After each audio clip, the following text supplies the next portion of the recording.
Assalamualaikum warahmatullahi wabarakatuh. Nama saya Novian Nurrohman dan perkenalkan teman saya Minggar Putra. Kami dari kelas 2B akan mempresentasikan hasil kerja kami Project Management Plan tentang sistem informasi donasi berbasis website. Untuk yang pertama, introduction.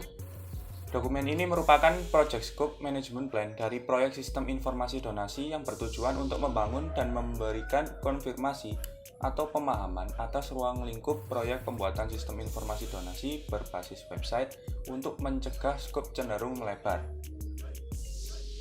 Dalam pembuatan proyek ini, banyak sekali kejadian-kejadian yang kita tidak ketahui yang menimpa rekan atau saudara-saudara kita di luar sana. Dengan proyek ini, yaitu sebuah aplikasi donasi berbasis website, kita memberikan solusi untuk dapat melakukan pengumpulan dana donasi secara online yang nantinya dapat disalurkan kepada masyarakat yang membutuhkan. Lalu yang kedua, Project Management Approach. Nah, pada pembuatan sistem informasi donasi berbasis website ini, wewenang dan tanggung jawab untuk mengelola proyek ini merupakan tanggung jawab dari seorang project manager. Proyek pembuatan sistem informasi donasi berbasis website ini, sebelum diajukannya kepada pihak sponsor, proyek ini terlebih dahulu harus disetujui oleh project manager. Pada proyek ini terdapat beberapa tim, di mana setiap tim memiliki masing-masing tugas, yaitu diantaranya tim yang bertugas untuk menganalisa kebutuhan proyek, tim yang bertugas sebagai pengujian, lalu serta tim yang bertugas sebagai pengkodean. Dalam tim pengkodean ini dibagi lagi menjadi dua jenis, yaitu tim pengkodean back-end dan front-end. Setiap tim proyek akan menjadi matriks di mana anggota tim dari setiap organisasi terus melaporkan ke manajemen organisasi mereka selama durasi proyek. Manajemen proyek bertanggung jawab untuk berkomunikasi dengan manajer organisasi atau tim tentang kemajuan dan kinerja setiap sumber daya proyek. Dan selanjutnya, Project Scope. Nah, dari ruang lingkup dari proyek sistem informasi donasi ini menggunakan metode manajemen by objective yang akan mencakup analisis, design, development, implementation, testing, dan maintenance. Semua pendanaan proyek akan dikelola oleh manajer proyek sampai dengan termasuk jumlah dialokasikan dalam dokumentasi ini. Setiap tambahan memerlukan suatu kesimpulan ketika laporan akhir disampaikan dalam waktu 14 hari atau 2 minggu setelah sistem informasi donasi ini diuji dan digunakan. Lalu untuk milestone list. Nah, pada bagian ini tuh dijelaskan mengenai jadwal pengerjaan proyek sistem informasi donasi berbasis website secara umum.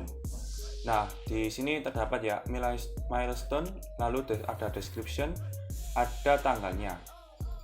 Untuk yang pertama, complete initiate the project.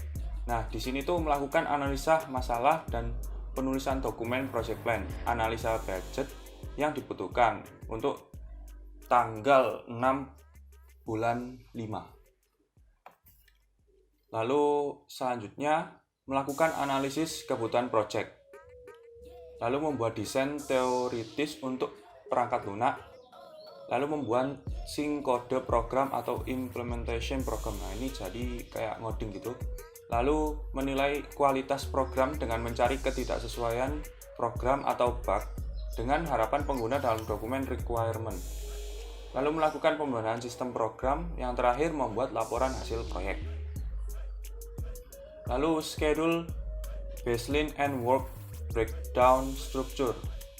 Nah, proyek sistem informasi donasi berbasis web ini direncanakan akan memakan waktu kurang lebih sampai 5 bulan.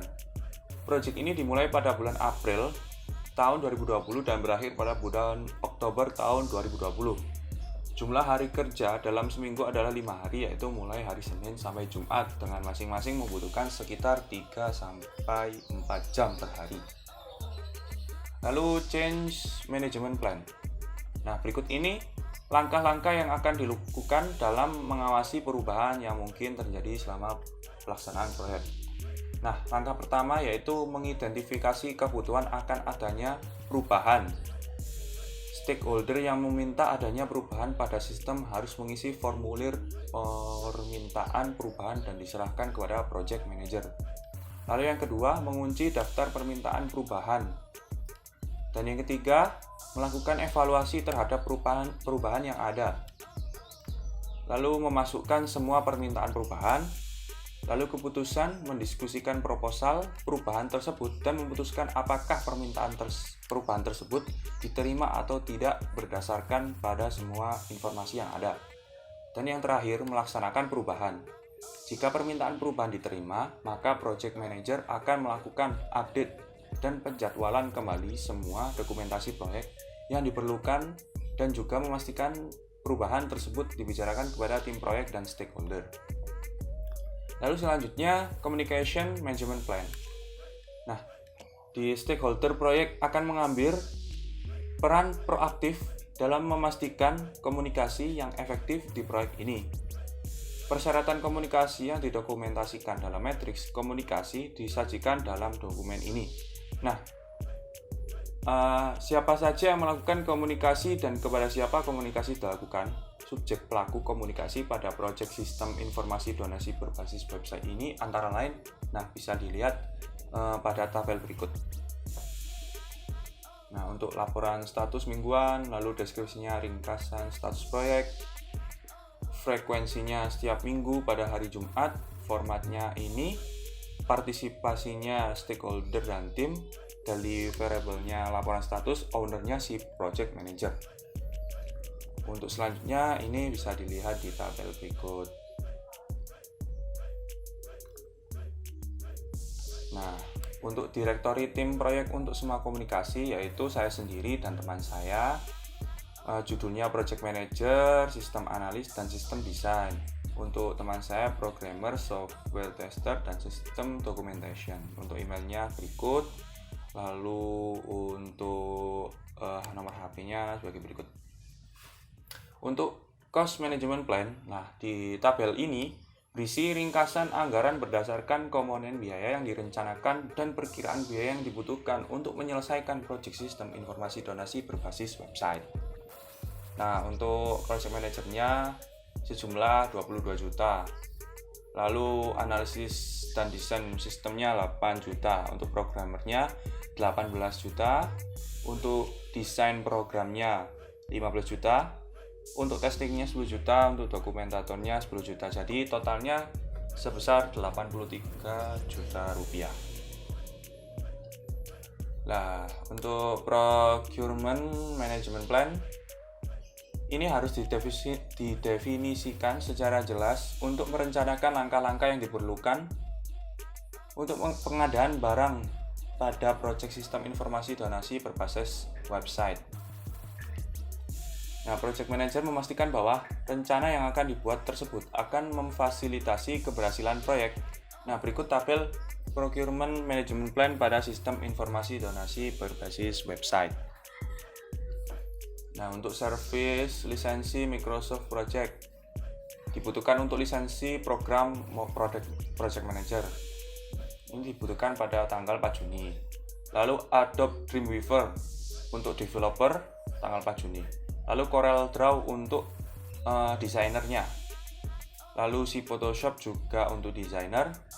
SQL Server dibutuhkan untuk lisensi DBMS program basis data atau penyimpanan data. Lalu hosting domain dibutuhkan untuk broadcast website. Dan yang terakhir antivirus dibutuhkan untuk menjaga keamanan server.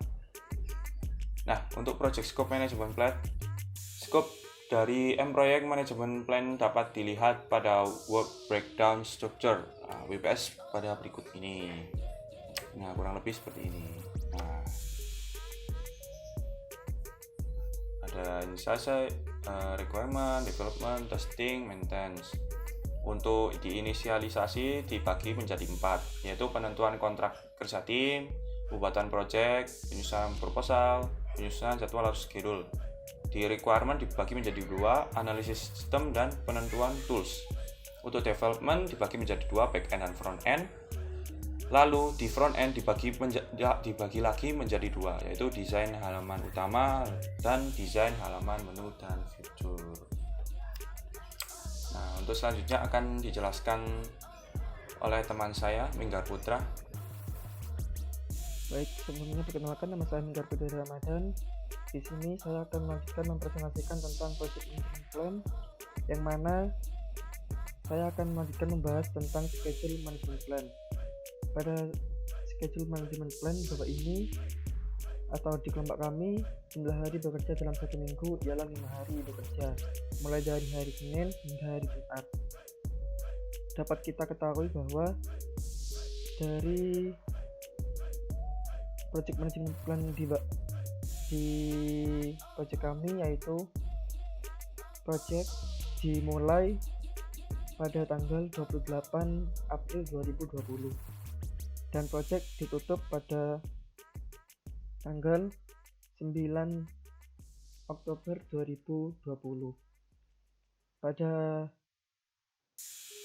project draft schedule terdapat poin-poin penting pada major task.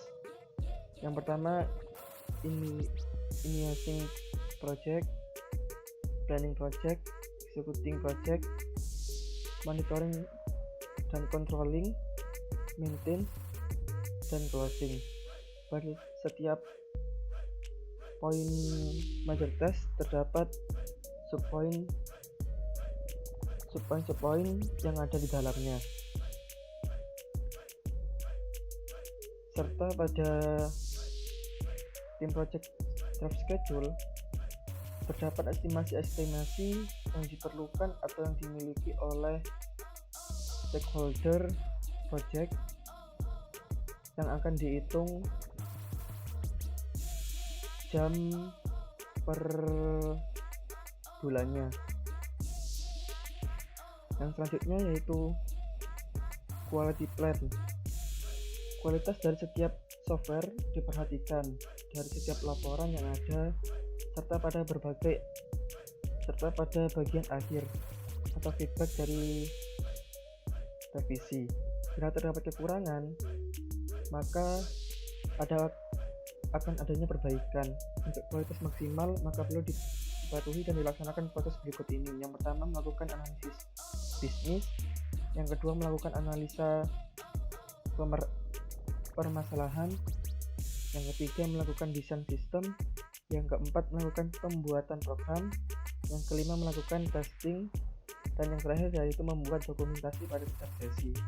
Untuk menghasilkan kualitas software, maka langkah-langkah di atas perlu dikomunikasikan dan selalu dikontrol. Yang selanjutnya yaitu kita akan membahas tentang risk management plan, di mana resiko ketika mengerjakan proyek terdapat beberapa risiko yang didapat, yaitu pertama, kegagalan pada personil. Pada kegagalan personil ini terdapat teknik untuk mengurangi resikonya, yaitu memperkerjakan staf yang handal di bidangnya.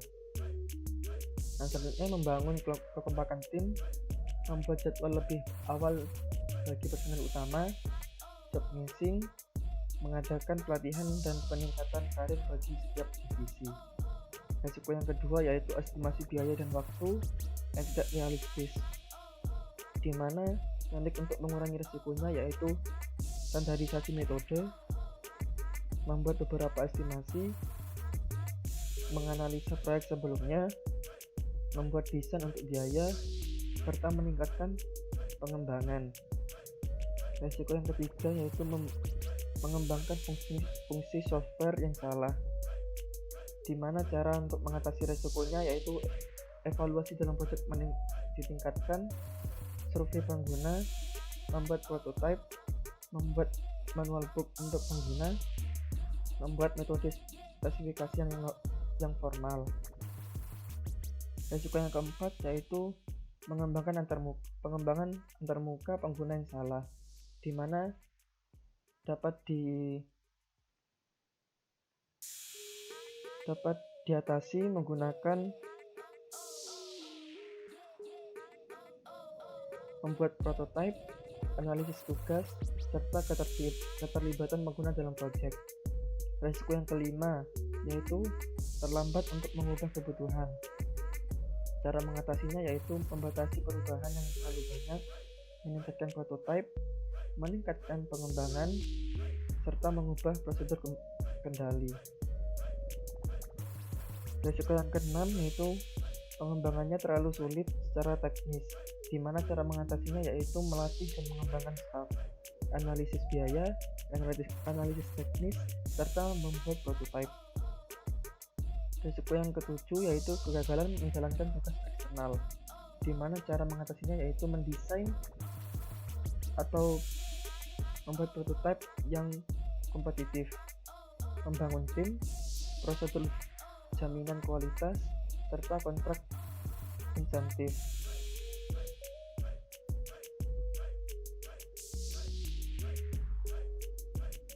Risiko yang ke-8 yaitu good plating, di mana cara mengatasi risiko tersebut ialah mengurangi kebutuhan, mendesain biaya, membuat prototipe, serta analisis biaya. Yang selanjutnya itu kita akan bahas risk register.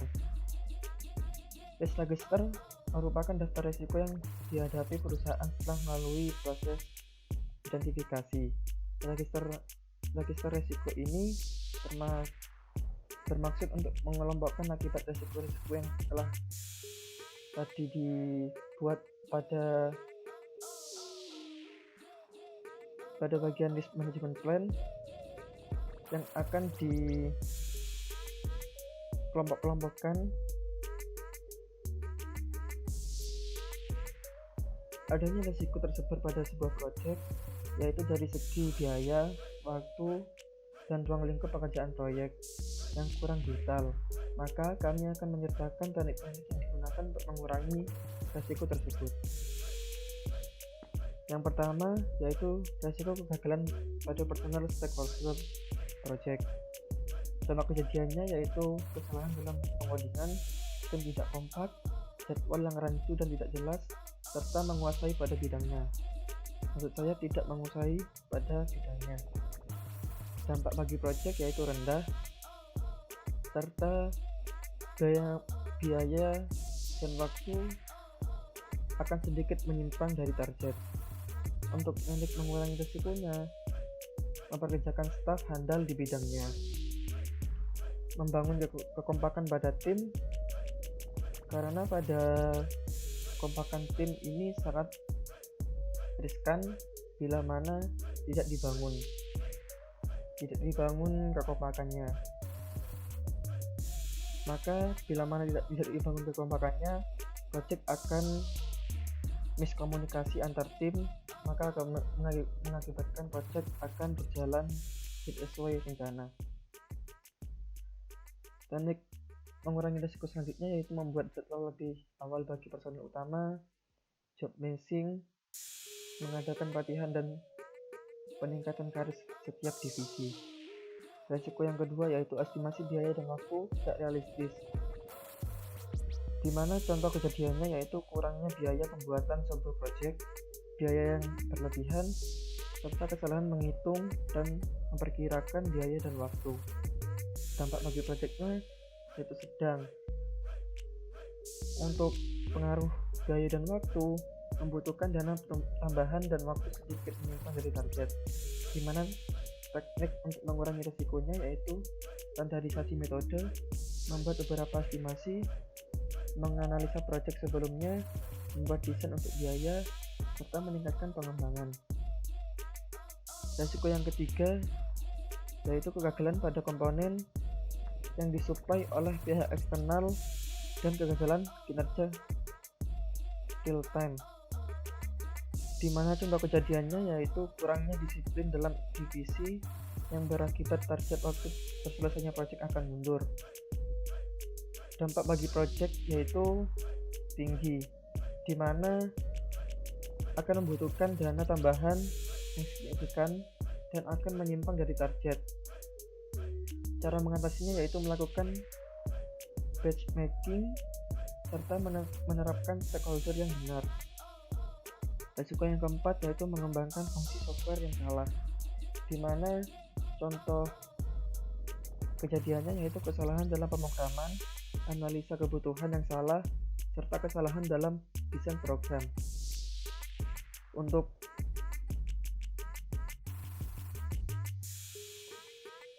dampak bagi proyek yaitu sangat tinggi karena membutuhkan dana tambahan yang signifikan dan akan menyimpang dari target, di mana terdapat beberapa teknik yang dapat mengurangi atau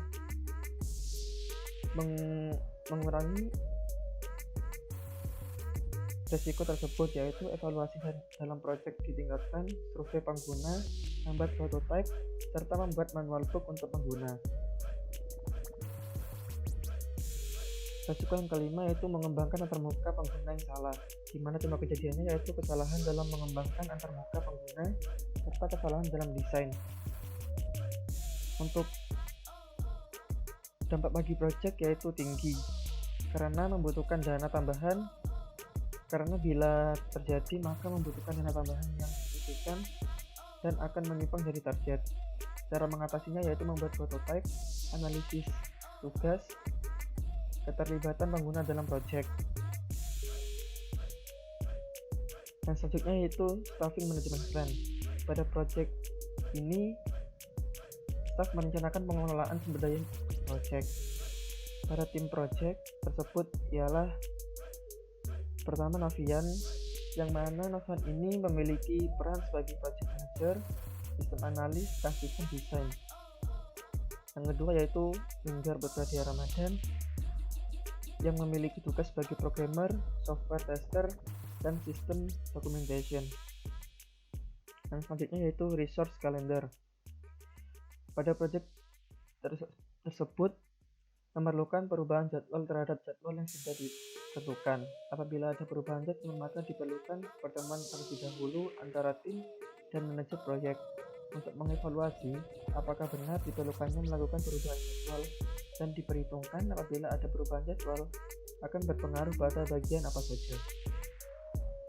Di bawah ini adalah durasi waktu pada project manager, programmer, dan tester pada awal project dibentuk entah dibuat, yaitu pada tanggal 28 April 2020 hingga bulan Oktober 2020 dalam hitungan jam per bulannya.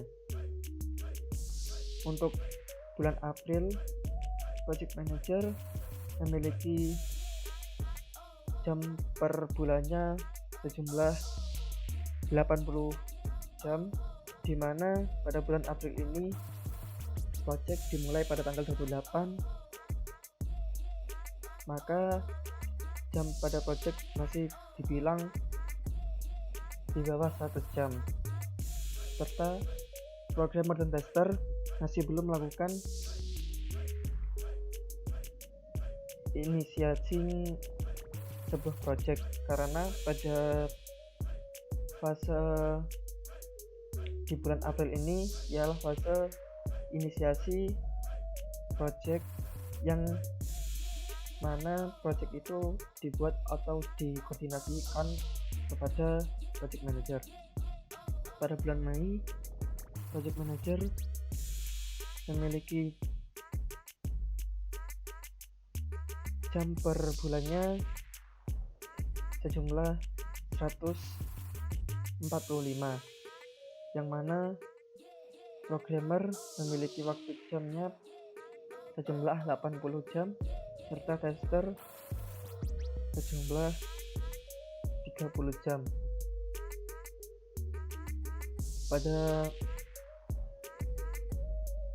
Pada bulan Mei ini fase pada project yaitu fase analisis, yang mana fase analisis ini merancang atau membuat analisa kebutuhan dari project. Dan selanjutnya yaitu bulan Juni. Pada bulan Juni, project manager memiliki jamnya yaitu jumlah 200, programmer jumlah 155, dan untuk tester yaitu jumlah 95. Pada fase bulan ini yaitu fase pengerjaan proyek. Hingga bulan Agustus dapat kita lihat bahwa jam per bulannya programmer sangat berperan penting pada fase tersebut. Nah, yang selanjutnya yaitu bulan Juli.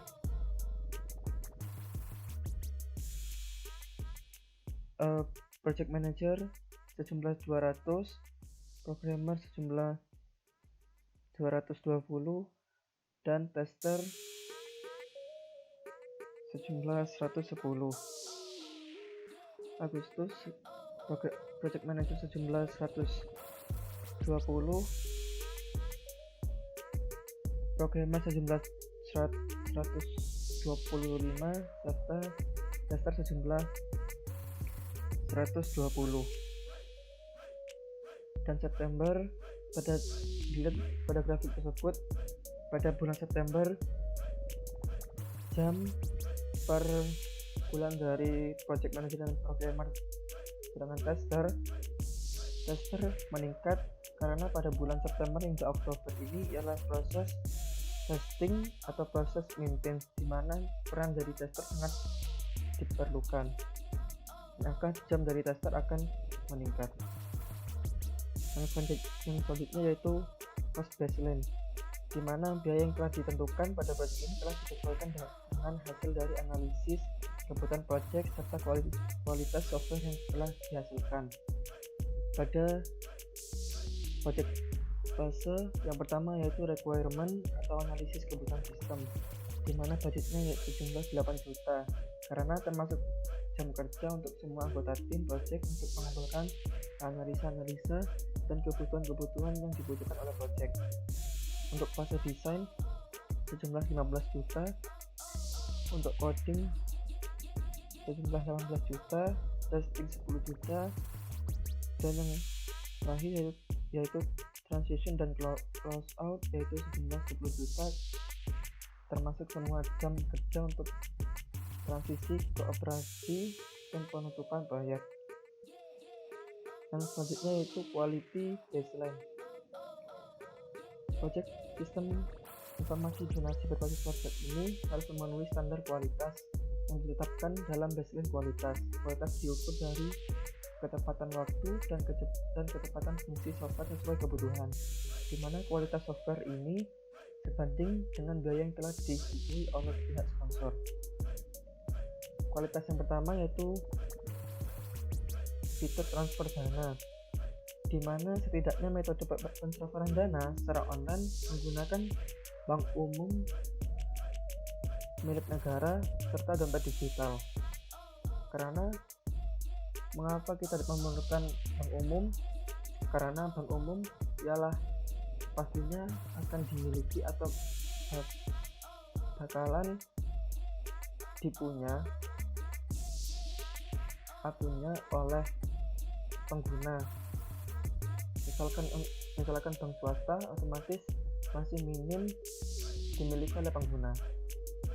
Untuk estimasi waktunya, tidaknya estimasi waktu konfirmasi pengiriman dana secara online dalam waktu setengah hingga 1 menit. Nilai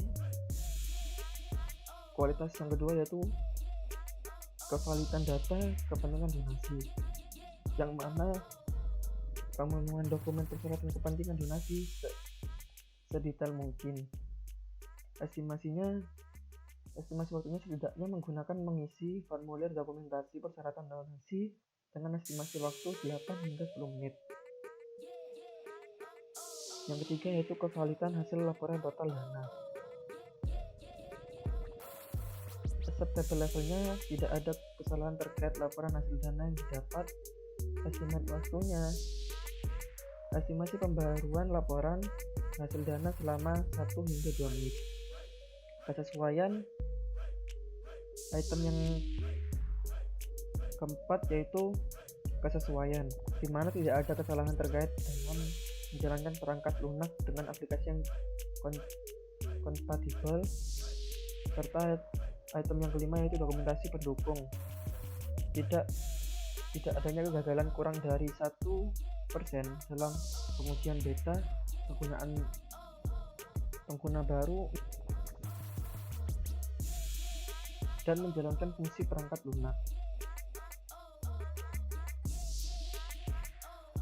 Yang terakhir yaitu sponsor acceptance, di mana project ini yaitu berjudul Sistem Informasi Donasi Berbasis Website pada tanggal 22 Mei 2020 siap untuk ditunjukkan kepada pihak sponsor. Mungkin sekian presentasi dari kelompok kami. Jika ada salah dan kurang kata, mohon dimaafkan. Wassalamualaikum warahmatullahi wabarakatuh.